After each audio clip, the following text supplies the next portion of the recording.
La gentillesse des propriétaires de ces lieux. Non, de rien. Dans ces caves, qui sont les anciennes prisons du Bouffay, 286 mètres carrés appartiennent à monsieur et madame.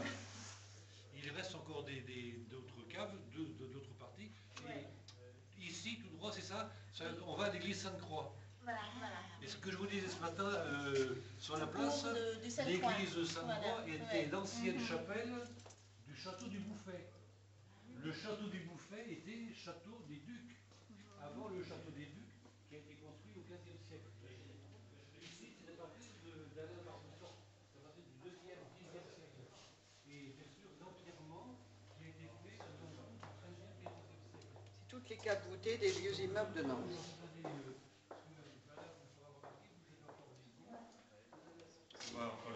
C'est immense.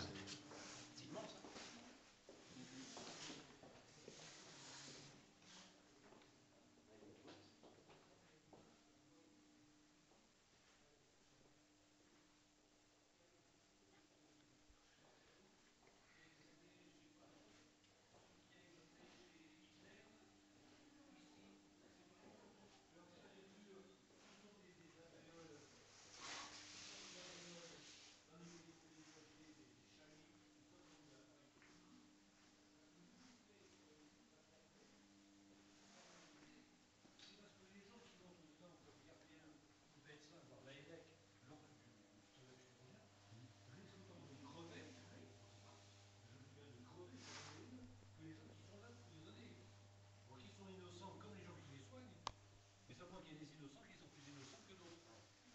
Donc c'est pour ça que le Bouffay va fermer, bien après le départ de Jean-Baptiste Carrier, vers 95-96, mais l'œuvre du typhus, de la maladie, de la mort violente aura quand même continué son œuvre.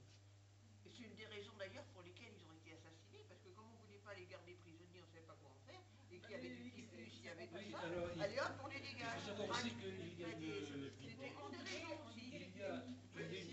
Il y a une notion économique aussi, parce que quand vous en avez parlé, c'est que ça coûte moins cher. Ça coûte moins cher de construire une sapine qui est faite pour couler, donc en gros avec de la volige ou un truc dans le genre, dans lequel on va pouvoir donner des coups de masse pour fracturer la coque, parce que une tête, la guillotine, honoraire compris, c'est 50 livres. Une balle, c'est comme la Chine de Mao où on fait payer la balle à la famille. Une balle, c'est 10 sols. Alors que pour 10 fois 100 sols, on a un bateau et puis on n'a pas toute la corvée puisque la Loire évacue. Il n'y a pas d'innovation à faire. Mais tous ces bateaux qui ont été en Loire, là, ils sont restés finalement dans l'estuaire. Ils sont partis à la Mais il y en a qui sont on avait posé la question. Il y en a qui sont sous le pont de chute. Il y en a un qui a été retrouvé au moment de... Une barge. Oui, voilà. Il y a 2 ans, je crois, on en avait parlé. Oui, Noël.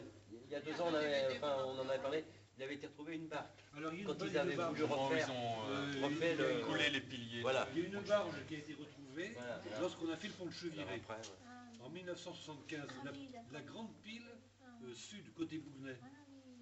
Lorsqu'ils ont fait ça, mais alors, donc il faut que j'aille aux archives de Rennes, parce que ces archives ne sont pas numérisées, donc vous les avez sur Internet.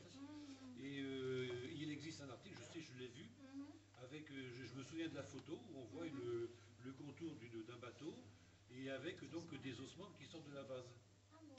Mais je crois que j'ai l'impression que la pile a été coulée dessus directement. Ah oui, d'accord, il faut laisser... De même qu'à Quiberon, après 1795, les ossements ont été dans le sable, et lorsque les Allemands ont construit leur blocos, et qu'ils ont pris le sable dans les plages, ils ont pris aussi les ossements qu'il y avait avec. Donc le pont de Cheviré contient aussi donc, des reliques de ces martyrs, mais on a vu effectivement de ce genre de bateau, on en a trouvé jusqu'effectivement à Paimboeuf. Parce qu'après, ça finit par glisser. Mais les gens étaient morts autour de Cheviré ou d'Andrette. Ou à Trempenou. Ou à Trempenou, parce que ça dépendait des... C'est donc de l'autre côté de la courbe, après les hangars à bois, les stocks de bois à l'heure actuelle. Et ça dépendait des courants aussi. Ça dépendait en particulier du bras gauche de la Loire.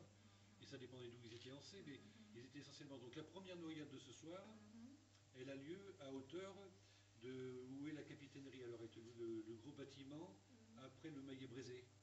Ah oui, d'accord, oui. Les autres embarquements auront lieu, parce que la Chésine, donc, est en sous-sol, les autres embarquements, ensuite, auront lieu au niveau de l'entrepôt des tabacs, parce que les gens qui sont ici sont partis en douce ou fusillés aux carrières de Gigant. Les carrières de Gigant, c'est 8000 morts. Pas mal, hein? Oui, oui, la Gigant. Oui. La stèle en bas de l'hôtel. Non, la stèle, c'est que quelques noms seulement. C'est quelques noms qui ont surnagé dans la masse. Mais autrement, donc, les embarquements se faisaient là où on ira tout à l'heure, jeter la gerbe dans la Loire, entre le pont Sainte-Anne et le Maillet-Brézé. Le plus gros. Alors ça, c'est le côté officiel, puis les Nantais, quand à la fin, ils commençaient à râler. Alors on les embarquait directement dans la Chésine, ils arrivaient dans les Sapines, et donc la galère, et en avant. Donc ceux-là mouraient un peu plus tôt que ceux qui étaient embarqués plus loin.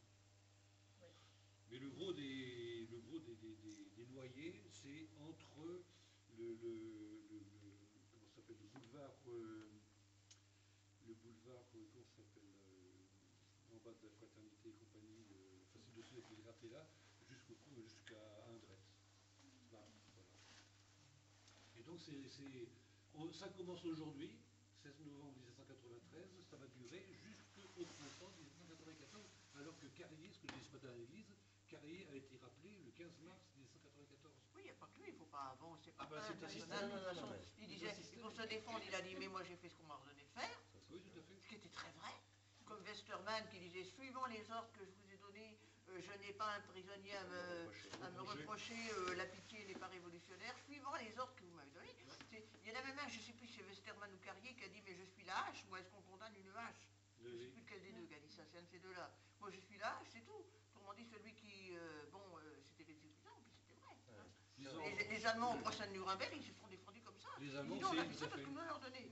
Bon, ils ont pour Pol Pot, c'était pareil aussi. Pareil, Pol Pot, Mao, enfin ceux qui ont donné les coups de pioche, c'était pas eux, c'était au-dessus. Bah oui, c'est sûr.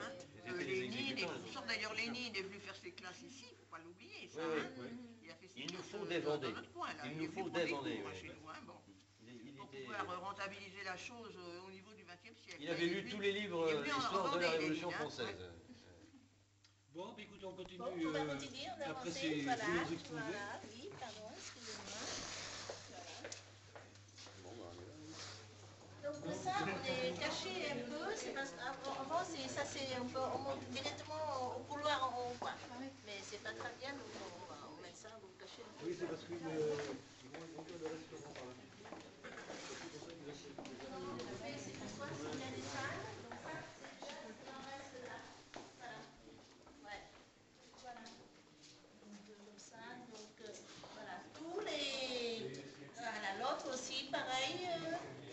C'est parce que comme avant. Celui-là, avant, c'est. Avec un mur, mais nous, on a cassé. Mais quand même, il y a un mur. Voilà. C'est juste là, on a cassé le mur un peu. Et le reste, on n'est pas bougé. Donc ça, on n'est pas bougé. Voilà, donc ça, on n'a pas bougé. Ça, ouais, voilà, ça, on n'a pas bougé non plus. Ouais, voilà.